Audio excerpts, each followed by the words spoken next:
Hamas اور اسرائیل کے درمیان گھمسان کی لڑائی تیسرے روز میں داخل ہو گئی۔ صہیونی فورسز کی سول آبادی پر مسلسل وحشیانہ بمباری جاری ہے۔ 3 روز سے جاری حملوں میں شہداء کی تعداد 500 سے بڑھ گئی۔ حماس کے حملوں میں مارے گئے اسرائیلیوں کی تعداد 1100 سے تجاوز کر گئی۔ حماس کے مجاہدین کی تیسرے روز اسرائیل کی جنوبی علاقے میں پیش قدمی جاری ہے۔ اقوام متحدہ کے مطابق غزہ کی پٹی میں اب تک 1,23,000 افراد بے گھر ہو چکے ہیں۔ حماس نے سینئر فوجی آفیسر سمیت 100 سے زائد اسرائیلیوں کو یرغمال بنانے کا دعویٰ کیا ہے۔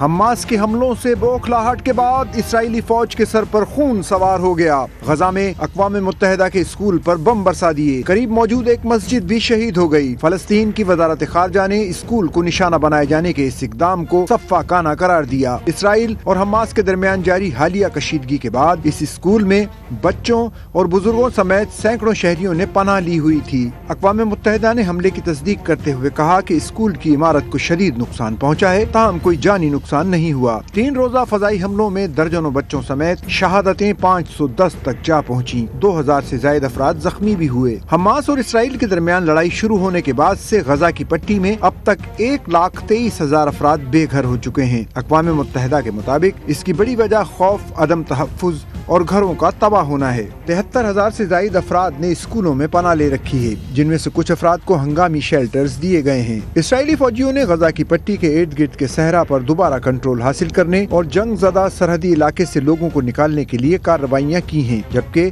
حماس کے ساتھ جاری جھڑپوں کے تیسرے روز تک ہلاکتوں کی تعداد 1100 سے تجاوز کر چکی ہے۔ اسرائیلی شہر تل ابیب کے ایئرپورٹ سمیت کئی مقامات راکٹ حملوں سے گونج اٹھے۔ حماس نے سینئر فوجی افسروں سمیت 100 سے زائد اسرائیلیوں کو یرغمال بنانے کا دعویٰ کیا ہے۔ ادھر خوفزدہ اسرائیلی شہریوں کی ملک سے نکلنے کی کوششیں تیز ہو گئی ہیں اور ایئرپورٹ پر لمبی قطاریں نظر آ رہی ہیں۔